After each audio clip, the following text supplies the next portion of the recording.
New on Curiosity Stream. I'm James Burke. I'm going to take you on a journey through time. James Burke's visionary series returns, reimagined for our time. Now, this is all uncharted territory. The Washington Post hails Burke as one of the most intriguing minds in the Western world. The New York Times raves he careens from one great moment in history to another. Where do we want to go from here? Experience all new Connections. So what's the next connection? With monthly, annual, and bundled plans, find the one that works for you at curiositystream.com. So where are you this evening? I am home today. And home is where, in the New York area? Yes. Excellent. So what's going on in New York? Things coming back to life? It's starting to ramp up again? Little by little, hopefully. I mean, it's the city that never sleeps and keeps on going. I'm looking forward to it as I see some friends of mine and sort of the music industry and entertainment field is slowly starting to open up. So I'm really excited about that. But yeah, we're still in a pandemic. So unfortunately, a lot is still on hold. Yeah. And as far as live performing goes, which I'm sure you desperately miss. Absolutely. I miss it so much. It's a big part of my everyday, a big part of my livelihood, of my every weekend. And to have that be taken away, it really was a downfall and a bummer. Yeah. But you're back in your environment and at home, so I'm sure that's there's the comforts that are around you. You were born in Queens and then raised in Fort Lee. What was that like? Growing up in Fort Lee, New Jersey? Humble beginnings. I have very beautiful memories in Bayside, Queens, and being around with my parents in a one-bedroom home and having music all around, my father's equipment and his piano and his sheet music, and just seeing two young people make the best out of a situation every day and being hard workers and doing what they could with me as well. And when they were in a better position to move to Fort Lee, New Jersey, for me, there was still that access to the city. So I very much connect with New York. I feel more in tune as a city girl because I was more in the city than I was home. And it was Fort Lee, small town, very great community, great schools and whatnot. But as soon as school was over, I was in the city, whether I was in a studio session or trying to sneak my way into a jam session that was playing, or just wanting to be around music and culture, go to the park to play basketball, go to dance classes at Broadway Dance Center, right by where my mother worked by Columbus Circle. So for me, like to have New York City as my backyard was the best access as a kid, especially as a artist, musician growing up. So as far as your parents go, they sounded very creative. What were their did they have a day job or were they always in arts and entertainment? My mother had her day job, but both of them were, in fact, in the music. My father's a multi-instrumentalist and he was gigging all over New York City just to, make ends meet and just be out there and being known as a musician. And then him and my mother both formed a 10-piece orchestra called Something Special. And that's when they started to really do all the nighttime events in the tri-state area, whether it was corporate events, private events, high clientele, lavish wedding events. And I was able to jump into that at the age of like 12, 13 years old. So even though my mother had her 9 to 5, she also had the nighttime job as well every weekend before I jumped in and took over. So yeah, that was my parents are definitely a team and they did everything they could. What a great influence too. So she's Greek and he's Mexican. That's just a wonderful melange that must have been very inspiring in so many ways. Thank you. Yeah, absolutely. I mean, being involved in very cultural, very loving. We both love to eat. They're very nurturing, family oriented. So definitely my parents were able to both bring many different colors and facets to the table. So I love both my family and the culture and how I was raised, especially music wise, and just being infused in all that definitely was a lot of fun growing up. So how did it all start for you? When did you know you really wanted to be in the arts and entertainment and all these disciplines? You are a singer, songwriter, musician, dancer, model. It's like the whole kitchen sink. How did this all start for you? I can't really pinpoint an age where I could say, oh, when I was 5 and I saw such and such, I just knew and I said, boom, that's what I want to be when I grow up. It was being involved with both my parents, like I was mentioning, my father's instruments all over the place, walking all over his sheet music, being so intrigued and inclined with the elements that I was hearing and coming to grips and understanding, and really being a baby, not to sound cliche, but being born into a musical family, being born into the space that I was born into. And then the fact that music was a way for my parents to survive and to make a dollar, to be able to support me as a young kid.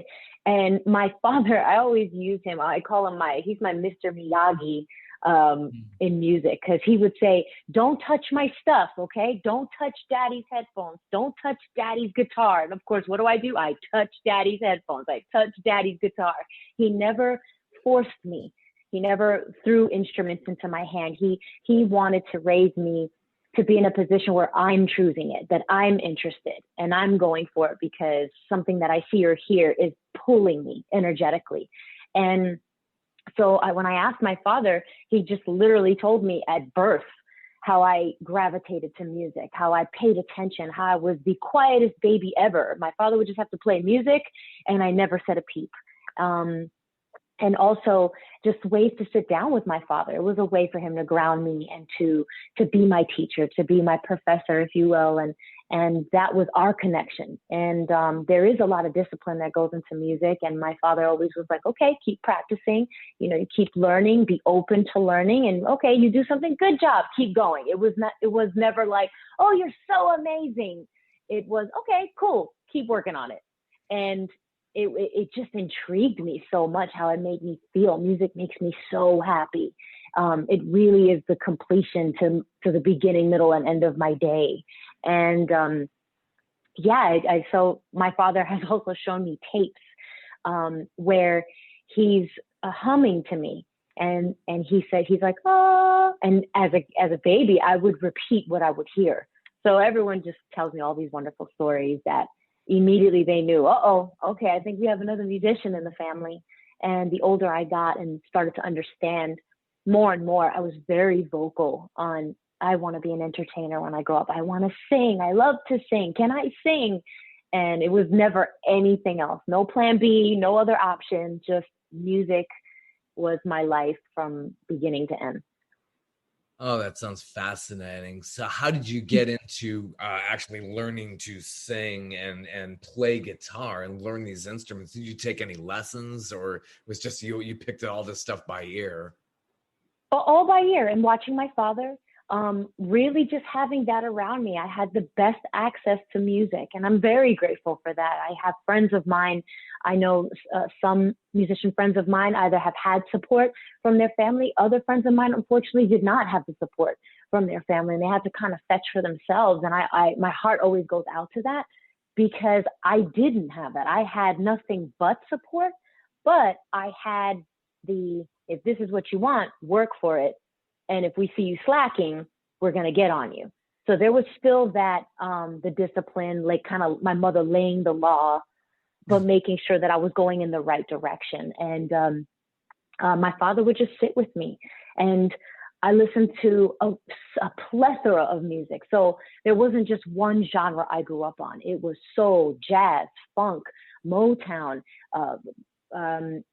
the classical music, bossa nova, which I love so much. I listened to everything. And that's why I'm a lover of music, truly. I can enjoy everything. I go through different moods, different spells. What do I feel like listening to today? What's going to put me in a mood or in a zone or in a vibe, or what's going to ground me for the day, like my meditation type of music. And the more that I became a student really of music, the more I pushed myself. I paid more attention to music than I did school, actually.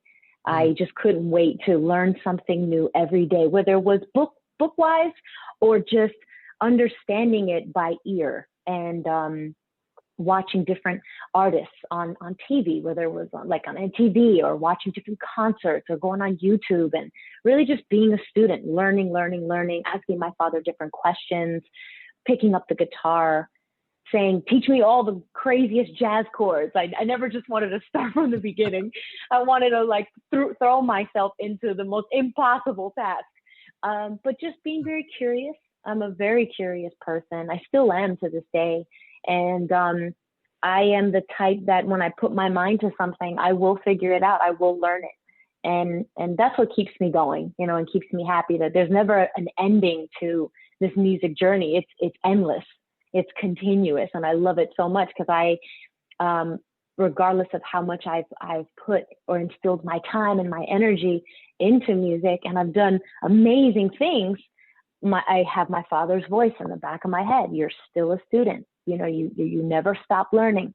So that's sort of also the humble piece to me as an artist and a woman and a musician, to continue being open and not block the lessons or any blessings coming my way, because you just never know where the next lesson is going to come from. So yeah, shout out to my father for real. He's an amazing teacher, and he still teaches me to this day. Oh, that's fantastic. So aside from your parents being heavy influences, and you had so many different influences growing up, from classical to bossa nova, jazz, all of that, what particular artist did you follow as you were growing up and then have now inspired you? Oh, my God, where do I start? Every time I get asked this question, I think it's the biggest paragraph I fill out when I'm on the computer, because yeah, I can keep going and going and going. It's not really specifics, but if I had to choose from every genre, like Earth, Wind and Fire, who just celebrated on Versus with the Isley Brothers, I was geeked out because I love Earth, Wind and Fire so much. So Earth, Wind and Fire, Herbie Hancock, Shaka Khan, Aretha Franklin, Celine Dion, Mariah Carey, Whitney Houston, Janet Jackson, of course, she's my everything, Michael Jackson, James Brown, Usher, Brandy, Sade, of course, all the classicals like Bach and Sergio Mendes, on the Brazilian side. Who else? Yeah. Dude, I grew up with Gloria Estefan because that whole Miami sound machine. I really am not kidding when I tell you I listen to everything. If I came from the era where it was still, my parents always tell me about this, but vinyls, shoot, I'd probably have a whole room. With the Lucky Land Slots, you can get lucky just about anywhere.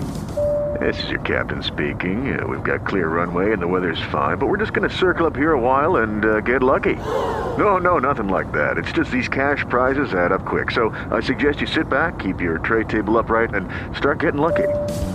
Play for free at LuckyLandSlots.com. Are you feeling lucky? No purchase necessary. Void where prohibited by law. 18+ terms and conditions apply. See website for details. Judy was boring. Hello. Then Judy discovered ChumbaCasino.com. It's my little escape. Now Judy's the life of the party. Oh, baby, mama's bringing home the bacon. Whoa, take it easy, Judy. The Chumba life is for everybody. So go to ChumbaCasino.com and play over 100 casino-style games. Join today and play for free for your chance to redeem some serious prizes. ChumbaCasino.com. No purchase necessary. Void where prohibited by law. 18+ terms and conditions apply. See website for details. Filled with vinyls, because I'm such a fan, such a lover of music. Let me think. Is there anyone else I'm forgetting that I listen to? I mean, even nowadays, Bruno Mars. Love him. What a show. Yeah, definitely. Yeah, love him so much. But I'm an old soul. So my heart and my ear is stuck in the past. Sometimes I have to, because I'm asked to perform in certain places where I have to sing top 40. I'm like, well, who's top 40? Because I don't listen to current music. But yeah, I'm such a fan and a lover of the classics. Oh, I forgot Frank Sinatra. Hello. George Benson. I mean, it's really endless. I can keep going and going. Really smooth entertainers who always made it look so unbelievably effortless. And it's probably rubbing off on you big time. Like, how do you perform this? It's like watching a magician, seeing somebody like yourself just taking on all these disciplines. And it's also visual for yourself as well. Yeah, absolutely. I mean, one of my biggest mentors, I grew up wanting to be like the female James Brown or female Michael Jackson, because I love how they're able to, like, their own gift is truly an instrument. And the fact that they understand, their understanding and knowledge of music is so expansive. They're not just, oh, I'm a singer, give me my mic. All right, boys, count me in. They understand the bass, the drums, the rhythm, the cadence. They understand sound and mix. And I'm so fascinated when they turn around. They'll be like, all right, boys, this is what I want. And they beatbox with their mouth. And they're able to have, I call it the musician language. They're able to speak that. And I'm like, you see, that's what I want to be, because I don't see that often, especially with women. And I want to be able to be respected, not only for my performance and my artistry, but the fact that someone can say, no, she's a true musician. She understands what we're doing. She's not just standing there with a mic. She gets what we're doing. She looks at us. She acknowledges us. She counts us in. She tells us what she wants. She calls out the keys. And I've always wanted to be a band leader, and I am today, because of those examples that I had growing up. I think you come close with Gloria Estefan, because she was part of Miami Sound Machine and was, was family for her. I think she really got the language of it. I've seen Michael Jackson live, and I actually ran into James Brown one time. So they were like, God, that's they awesome. said like live wax figures or something. It's just amazing. Oh my God, that's amazing. Yeah, they're the greatest. They're forever legends. I mean, Prince, shoot. I mean, I wish I could have seen it. Yeah, they're the ones that I continue to still pull from. Whether they're here living or not, they're still here with us. So for me, those are my go-tos. Absolutely, those are my go-tos. I just finished watching as well 2 incredible movies and / documentaries. I watched Aretha Franklin's The Genius, that was on National Geographic. And then I watched Tina Turner's documentary on HBO. And I was just like, my arms, literally, the hairs on my arms, I had all these goosebumps. And just to see their trials and tribulations, but their triumphs and everything that they went through, especially during that time, especially as women, I was just blown away. I couldn't get my emotions together. I was crying. I was upset. I was angry. I was inspired.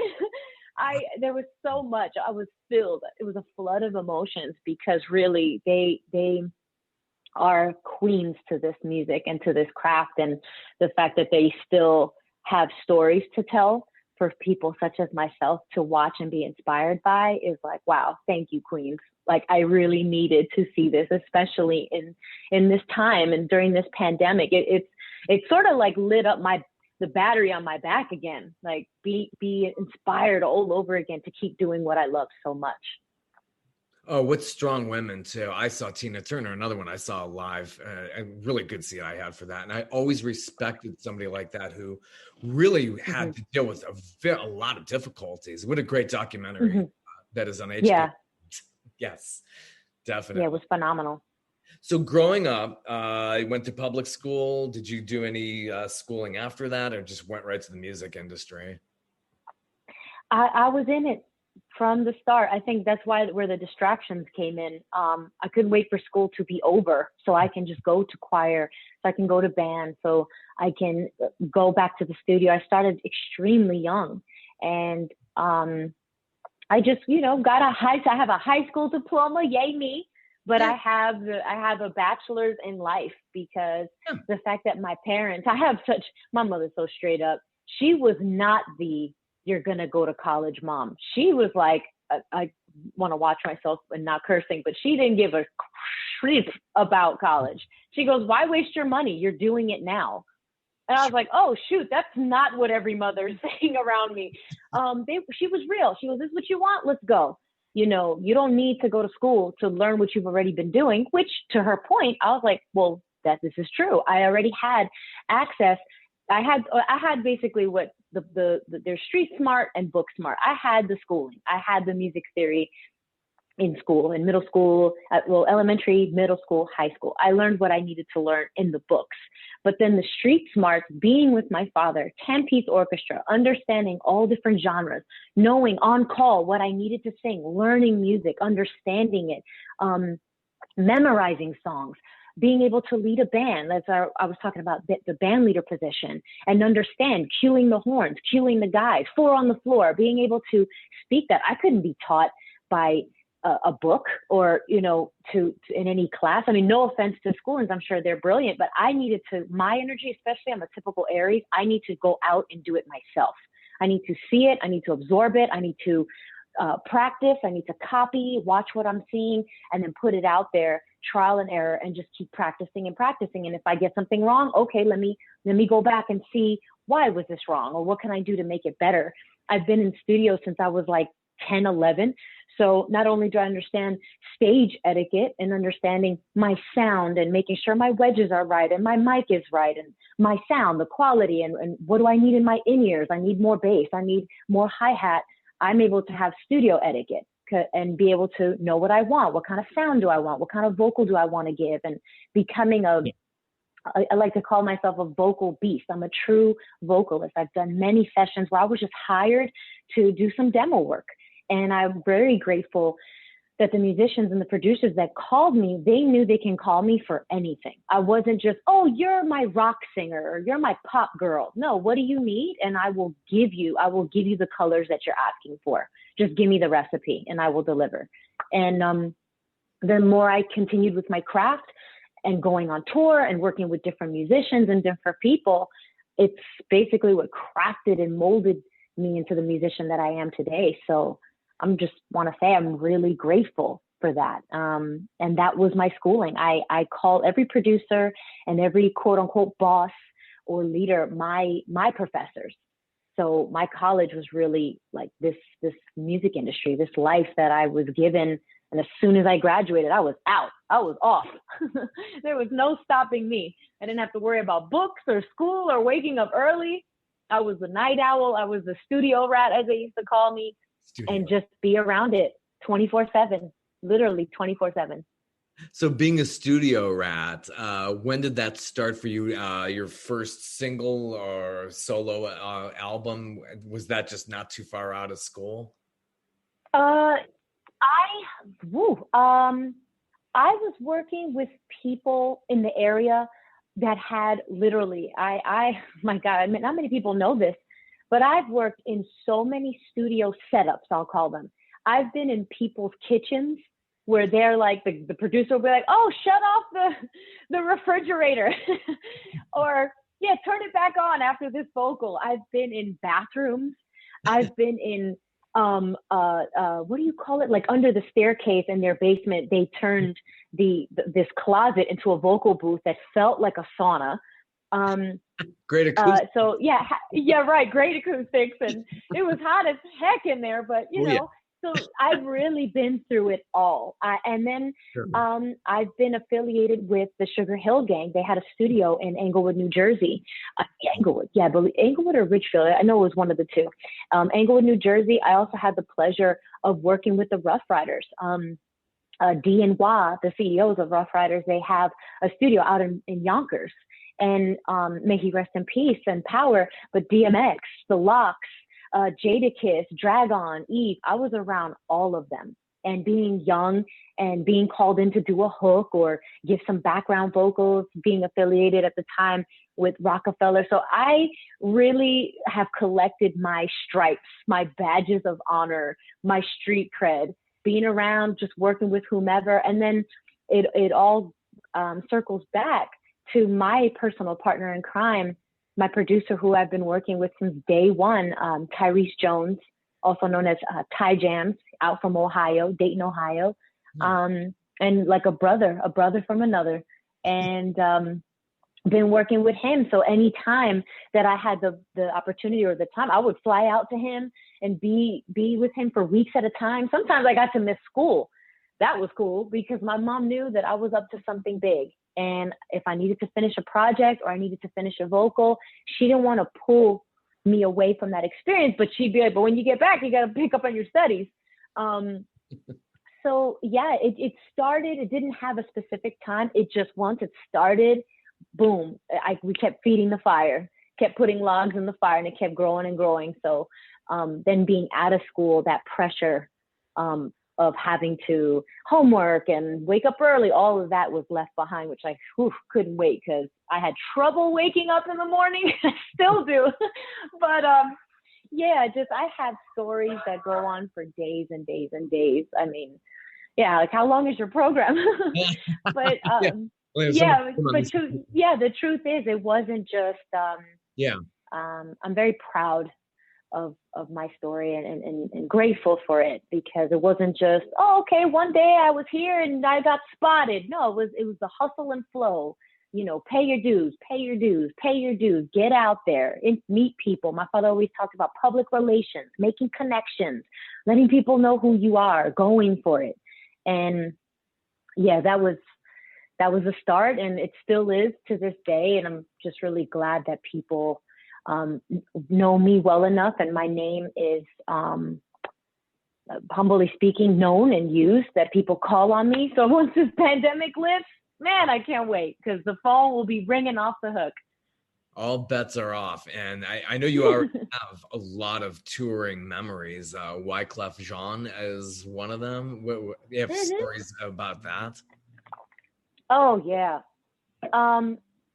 Again, each story is like, how much time do you have? I can give you the very short version, short and sweet, or I can go all the way back. Wyclef Jean representing Jersey as well.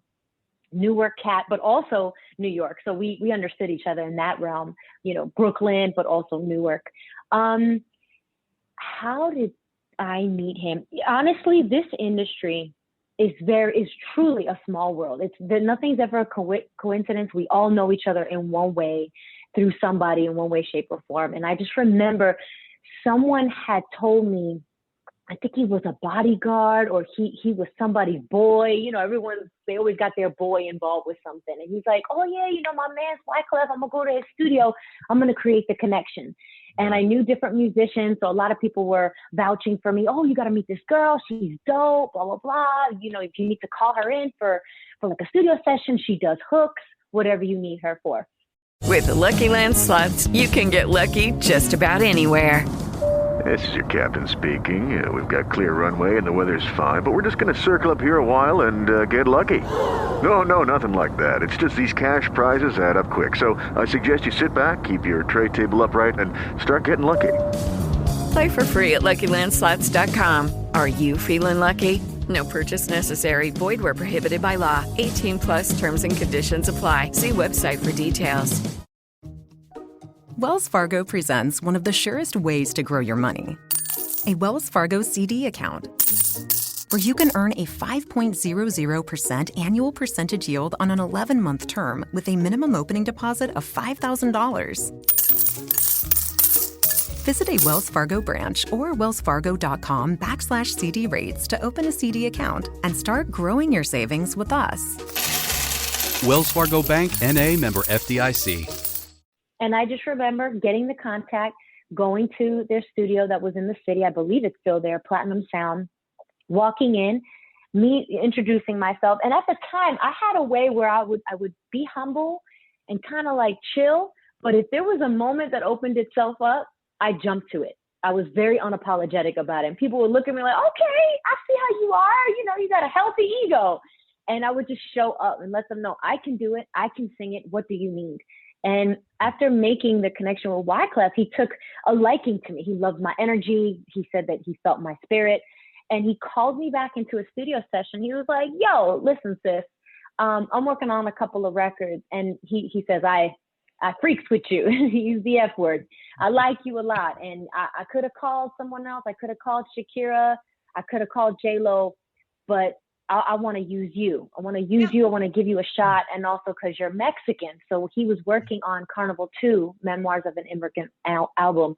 And he had 2 records. One was titled Selena, where he was using Selena's Bitty Bitty Bomb Bomb sample. And another record was called let me touch your button.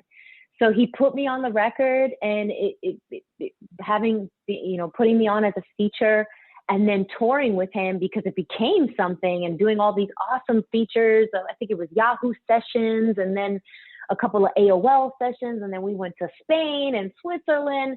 He was just like, all right, kid, pack your bags, because we're going. And just like little moments like that. It starts off as an introduction, and then it turns into something else. And that was definitely an amazing time. And I'm so glad that he believed in me and he gave me a shot, because he could have said, oh, well, you're nobody and I need somebody known. No, he was more like, I love the fact that you're hustling and you're doing your thing, and I want to support you. So let's go, let's do this. And I'm like, look, hey, just say when, and I'm there. Oh, that's lovely that somebody like that is dedicated to breaking in new talent, who's so connected with these huge names. And it's great to get fresh perspectives and definitely talent involved in the music world. Nile Rodgers is another one that I'm interested in. That's an amazing talent as well. And God, I mean, the amount of people that Nile Rodgers has worked with, that had to be incredibly fascinating to be connected to somebody like that. Absolutely. He truly is the creme de la creme. I mean, I remember the day that I received a call from an incredible musician, bass player, great friend of mine. His name is Jerry Barnes. And he is Nile Rodgers and Chic's bass player. Incredible, phenomenal bass player, producer. Yeah. I've been in multiple sessions with him where I had the pleasure of meeting Roberta Flack, and just really cool. I'm always around brilliant people that have given me opportunities just to meet some incredible legends. So I remember he called me, and I think I was in the shower, and I was spending time with my parents. And my mom was like, oh, your phone rang when you were in the shower. I was like, oh, okay, let me check it. And I just happened to put it on speakerphone, and I was checking my messages. And I remember Jerry's like, hey, how's it going? Jerry Barnes here. Hey, listen, give me a call back because I have this opportunity. I want you to come in and sing for Nile. And he was just so nonchalant. I'm like, at this moment, who's Nile? Like, cause he just said, yeah, Nile. Okay. My mom, being the nosy mother that she is, she's like, wait, Nile Rodgers? I'm like, Ma, I don't know. I just got the message. That's it. So now I'm talking to Jerry. He's like, yeah, Nile Rodgers and Chic. And for a second, it didn't ring because I'm just letting the man speak. Oh, sure. What do you need, Jerry? He's like a big papa to me, like an uncle. So I'm always I'll show up. What do you need? I'm the what do you need chick. And so he tells me, hey, show up.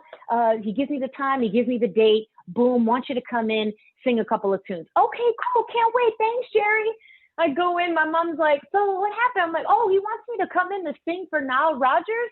She's like, oh, my God, you idiot. I'm like, do you know who you're singing for? I'm like, no. But when they pulled out the music, I'm like, oh, my God, I'm so stupid. Because I was just in the moment. So my father, and then Good Times, La Freak, and the producer, obviously, I knew this man. I knew this man's music. Let's Dance, We Are Family, I'm Coming Out. So, I mean, yeah, it was wonderful. And I just remember showing up, and there's Nile in all his amazing glory. Hey, how you doing? He's so cool for school. I mean, I think the dictionary, if you look up the word cool, it just should just say Nile Rodgers. He's so smooth and a very good man, a human being. And he just creates such a safe space. And he's like, hey, how's it going? And he's like, aren't you kind of young? Like, what do you know about my music? I was like, sir, I've been in this for a very long time. I grew up listening to my father. I work with different bands where I have to know your music. He goes, all right, well, what do you got for me, kid? And I was asked to sing I'm Coming Out because he was going on tour, and that was a very specific role. So he's like, all right, here we go. Whips out his guitar. Bing, bing, bing, bing. He just started playing, and I had to just jump in. And he liked the fact that I didn't need to be counted in. He didn't say 1, 2. He just started playing. I was right there on cue. He changed the key. He went to a different song. Upside down, you turn me. He's like, oh, okay, cool. When do you start? I'm like, whenever you say. And then, of course, I left and started screaming. And I called my mom, like, Mom, I got the gig. And actually, this was supposed to be a fill-in role. I was supposed to fill in for someone who was gone for a minute. Well, it just turns out I ended up taking the spot. So what was supposed to be a couple of weeks, maybe a month of touring with Chic, I ended up touring with them for 2.5 years. Wow. So that for me was my top 5 special moments, proud moments. Again, I was the youngest of everybody by like 15, 20 years. And they're all looking at me like, what you know about this? Well, I'll show you, sir. Let me show you why I belong here. And everyone was great. I had big brothers, uncles, and Papa Bears all taking care of me. And it's about, I also love the fact that there's no babying. My father didn't raise me in that way. It was like, show up, show out, figure it out. There was no ABC, 1, 2, 3, let's spell it out. The music industry is about, you're either going to jump in or you're not. And my energy, I don't mind jumping into a bunch of messery, I'll call it, and just figuring it out. I actually get a thrill out of that. So being on tour with them and being on the road and learning tour life and learning tour etiquette and figuring out your flight. Don't get lost. Figure your way. Find your own food. Find the band. Don't find the band. Don't get sick. Get your own medicine. It was amazing. I love living out of a suitcase. I still love living out of a suitcase. I'm more of I need to be out in the world. I need to be on the move. I need to keep going. Though I don't mind the pause, which is what the pandemic has done, slow down, pause, be with your home. Like you mentioned earlier, being in the comfort of my home, of course, so grateful to have a roof over my head. However, I'm like, this fire needs to get out. It's starting to simmer. Nile Rodgers and just to see even right now how his career has just taken over ever since he did Get Lucky with Daft Punk. And I'm seeing so many amazing documentaries and things that he's put out and new projects on Spotify. I'm still such a super fan and a lover of him and his music. He really is one of the best human beings on this planet, and he's a legend in this music industry for sure. Definitely. For sure. So moving along throughout the pandemic, your latest single is Carousel. That's the crown jewel of what's going on with you right now. What an amazing song. It's so, the energy obviously is the big thing. And the music video that accompanies it is just incredible. So thank you. Everybody needs to know about Carousel. That's it was directed by Sage Love, the music video. So you got to see the clip. Very good. Thank you. Thank you so much. That was just a very thrown together last minute type of video, and it worked. I'm able to call on my friends, call on my connections, say, hey, I have this crazy idea. Can you do it? And everyone just said yes to me. It was wonderful. I was very appreciative, and there was no format. There was no setup or blueprint. It was like, okay, you guys are going to come to this location and we're just going to shoot and action. And it worked out. And I'm glad that it did, especially with the pandemic and everyone had to be very careful. And I love that it has that indoor sort of pandemic feel, not your typical okay, this scene and this setup or green screen. It was like, nope, I'm just going to shoot with what's around me and just get creative and clever with it. And I had the right people to support me in it. And also Carousel, I have being upbeat and fun. I never have any specifics or a genre or what type of sound. I just create and perform and record music that I'm feeling in the moment. If I feel happy and fun and I want to dance, boom. If I feel I need to get some stuff off my chest because I'm upset about something or I need to speak about something true with what's going on in the world, or I want to send a message, I just go with really what's on my heart at the moment. And I was recording so much music with Tyrese, my producer, and we just wanted to have fun. I wanted to have fun and not think about anything, because also I love being able to sing music that showcases me as a vocalist and my vocal range. However, I'm like, you know what, let's make them dance before we make them cry. I don't need to be screaming and wailing on every record. Nowadays people are loving the simplicity of records, and they just people want to feel good. They want to feel good. They want to move. They want to dance. They want to get up. And why not celebrate that? So yeah, Carousel just came about, flew to Ohio, sat with Tyrese, was listening to a couple of songs. He asked me, what was I listening to? I put on some Sergio Mendes, showing him an album, Brasilero, with a bossa nova, African rhythm, heavy drum rhythm type of flow. And we just heard something. We were like, that sounds cool. We made it into a sample.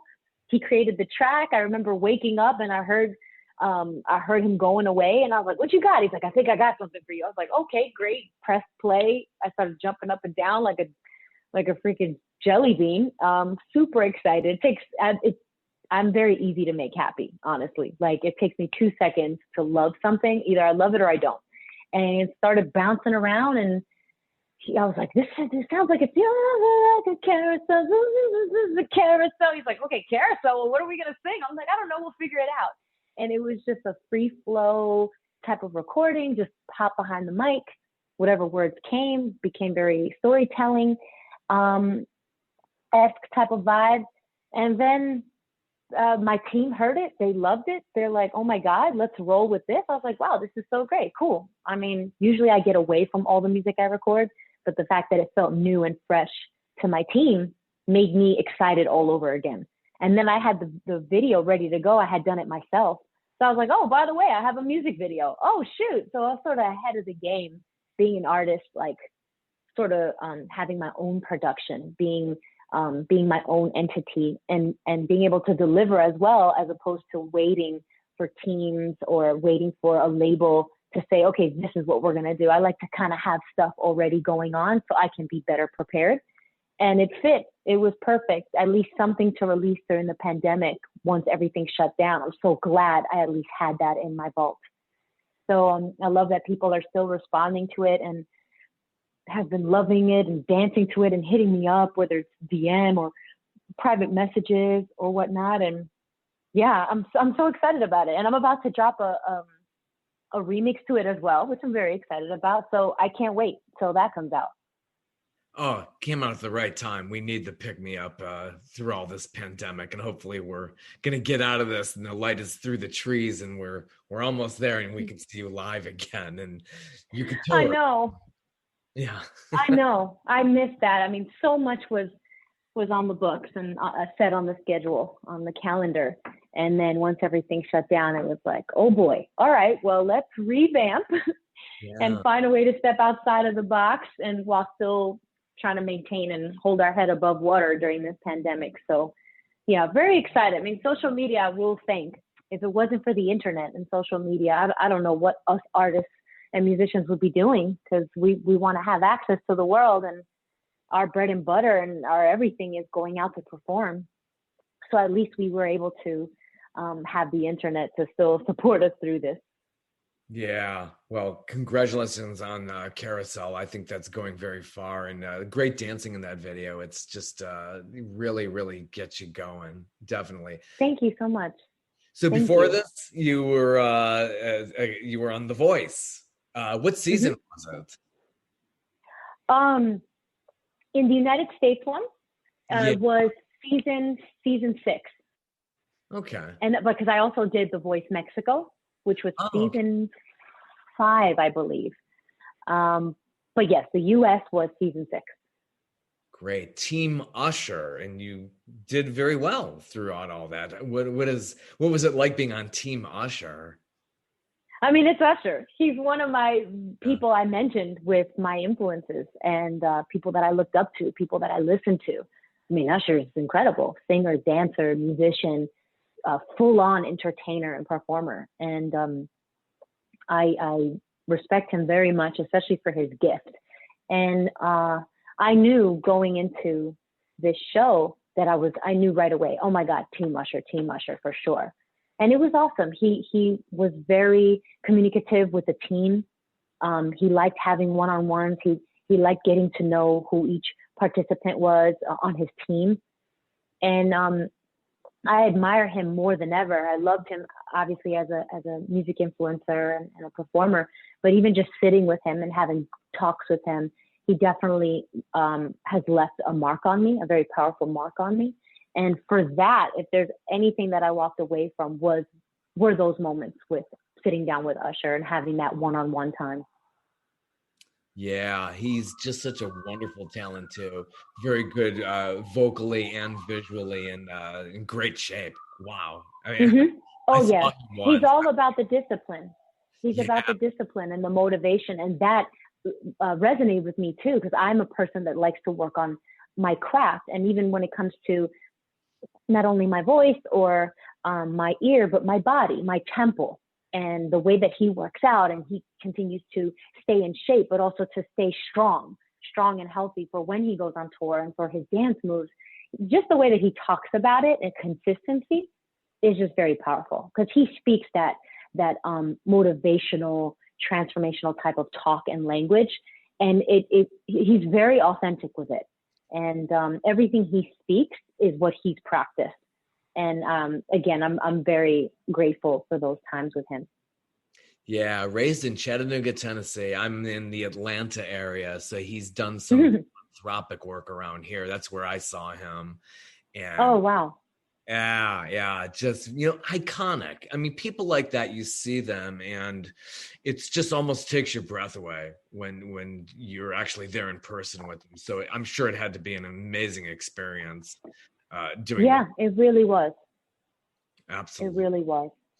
Yeah, it had to be, it must feel like 20 feet tall, like once you you go through something like that and you get that far with it. And I'm sure the Mexican version as well, where you were a finalist, that had to be really an incredible experience as well.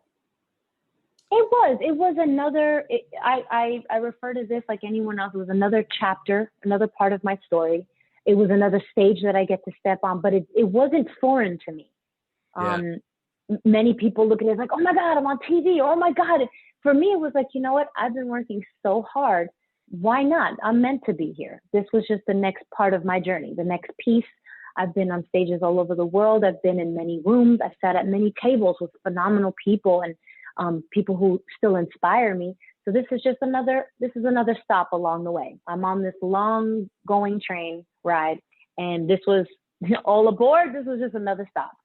And I loved it too, because I am very competitive, and like getting all wrapped up into, oh my God, it's a competition, took a lot out of me. But at the end of the day, I still got to sit with Usher. I still got to sit with Alejandro Sanz in La Voz Mexico and have those moments, and just walk away with that. Like, wow, okay, that's a memory I'll never forget. That's a moment I'll never forget. This is another story that I get to tell. And I looked at it as also practice, continuing to practice. All the stages, the wardrobe, the getting up early and get ready, the rehearsals, the practices, the long hours, like working till like 2-3 in the morning to only sleep for 3 hours and get up, that nonstop, I was prepared for. Yeah. And even though it was very brutal, I looked at it as, hey, thanks for the practice. Thanks for the rehearsals. It's like a boot camp. To be ready for the bigger opportunities and projects that come along. So speaking of projects, how long have you been recording? When was your first single and EP? And did that start just in the last decade or so? No, very, very recently, because I've worked with other artists, and the majority of my experience has been being with other people, touring with other people. Right. It was time to finally say, okay, I need to get with the right person or people, the right team that will believe in me and just support me in putting out my own music. I remember that I just loved being on stage. It didn't matter with whom. So you have the Nile Rodgers, you have the Wyclef Jeans and the different bands that I get to work with. And I mean, there's so many other people that I perform with. And I could have easily gotten caught up with all that. Like, oh wow, I got a touring gig. I'm good. I'm set. Yeah. But I remember having a very powerful conversation with a woman entertainer, performer, musician, and shout out to her. Her name is Silver Logan Sharp. She's out from the DC area. She was the original lead singer of Nile Rodgers and Chic. And we met during a gig with Nile that we had in Italy. And we were just sitting in the dressing room talking. She was like, so tell me about you. Where are you from? You know, what are you doing? You got your own project. And she was really like a dope advisor, a dope auntie. Like, what you doing, baby? You know, talk to me. And I was just sharing with her my passion. Oh, you know, Miss Silver, this is what I want to do, blah, blah, blah. And she was like, baby, listen to me. You got to go do your own project. Because one day you're going to blink and one day you're going to be 40 and then you're going to be 50 and then you're going to be 60. And you don't want to be singing your shoulda, coulda, woulda. So although this is great, this is your opportunity, you know, it's amazing. But if you truly want to sing and this is your passion, you got to go off. You got to go off on your own and you got to do what you got to do. And that left such a mark on me. It was like, okay, because I've done the label situation and it left a bad taste in my mouth. So that's when I started going on tour. But she reminded me that, girl, you still like, you a spring chicken. You still got so much left. Baby, put your music out. Like, go for it. You could either still be doing this and this ain't gonna go nowhere, or you're gonna look back and have regret, or, you know, do your thing now. And that really was like, okay, the straw that broke the camel's back. I'm like, yeah, she landed it for me. So good for you. That's when I stopped touring and really started to start from scratch, from the way beginning. And anyone else would have been like, you're crazy. Why would you leave the situation? You know, you could have been doing XYZ. You could have gone to France, Hawaii, all these. I was like, well, if I don't try it now, I'll never know. I'll never, I got to let it go. I got to have what I have and let go of what I have to have what I don't. And I took a big, big, big leap of faith. And so in starting from scratch, working with my producer, saying, okay, clean slate, blank canvas, what do we got? And then presenting it to my team and my manager now, Jojo Brim. And he's like, we got to put this out. We got to get you out there. And my first EP was titled See Me, that we put out in 2016, I believe. And so yeah, that was literally like my first batch of music for me under my name, under MJ Songstress. Like, oh shoot, this is not me doing a feature. This is not me doing background vocals or a demo. This is my project. Mm-hmm. So that was a big, big, big moment for me. And to now have Carousel that's going to lead into another EP. It's like, wow, I'm so glad I trusted and took that leap of faith, as opposed to being scared. And who knows where I would be right now if I didn't do it. You got to do it, because otherwise it's true. Like the advice goes, it's like the time just flies so much, and you got to, So, and it sounds like you get out of your comfort zone and you're ready to dive in and just like, we're going to go this route and taking chances. That's so inspiring. Exactly. Yeah. And me personally, I'm not scared of being uncomfortable. I might be a little moody, but it pulls me in. It challenges me. And I love a great challenge. I like being challenged. I like figuring it out, even if I'm, like, even if whether I'm triggered or if I'm freaking out or I'm getting a little frustrated. No, it's the sweet spot. I would tell any of my friends, any of my people, any of my followers or fans, supporters that finding a relationship with finding some sort of comfort with being uncomfortable, that's where the sauce is. That's where you want to be. That's where the good news is. Because I'm a person that absolutely has practiced and preached this. I don't just walk the walk to talk the talk. I literally have been in this situation my entire life, just jumping in and figuring it out. Wow. Fantastic. It sounds like you are on a great trajectory. Carousel's a new single, and there'll be a remix coming out. Yes. That's really amazing. I really, really appreciate your time and speaking with you. And best Thank you for yours. I appreciate it as well. Take care. Have a very good evening. Thank you. You too. Thank you so much again. Take care. Bye-bye. Bye. Hello, Saver. Whether you're saving for that trip to the tropics or saving for an emergency, now is the time to take advantage of Wells Fargo's savings options. Wells Fargo offers savings accounts that can help you save towards your goals. So, what are you saving for? Visit a Wells Fargo branch or wellsfargo.com/save to open a savings account today. Wells Fargo Bank, N.A., member FDIC.